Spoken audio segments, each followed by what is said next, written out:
शेतकरी मित्रांनो, आज आपण इथं हळद पिकामध्ये आलो आहे आणि इथं हळद जी आहे हे आपलं दुसरं निंदन चालू आहे।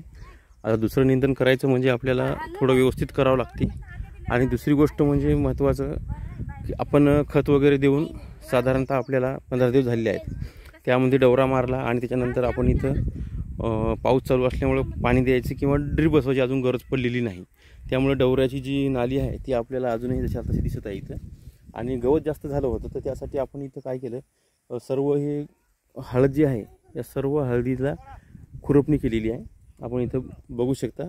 तर खुरपणीमध्ये आपल्याला इथं अशा प्रकारे हे गवताची पुंजाने आपल्याला दिसत आहे। हे पूर्ण प्लॉट जो आहे हा पूर्ण प्लॉट आपण इथं खुरपणी करून टाकलेला आहे।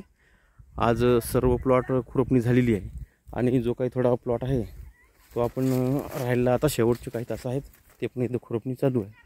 आपण इथं बघू शकताय अशा प्रकारे इथं खुरपणी कशी चालू आहे ते। कारण इथं खुरपणी घेताना बेडवरचं पण पूर्ण घ्यावं लागते आणि फट्यामधलं जे असते नाली त्या नालीमधले पण पूर्ण गवत आपल्याला इथं घ्यायचं आहे। तर अशा प्रकारे आपण इथं पूर्ण निंदन करत आहेत अशा प्रकारे।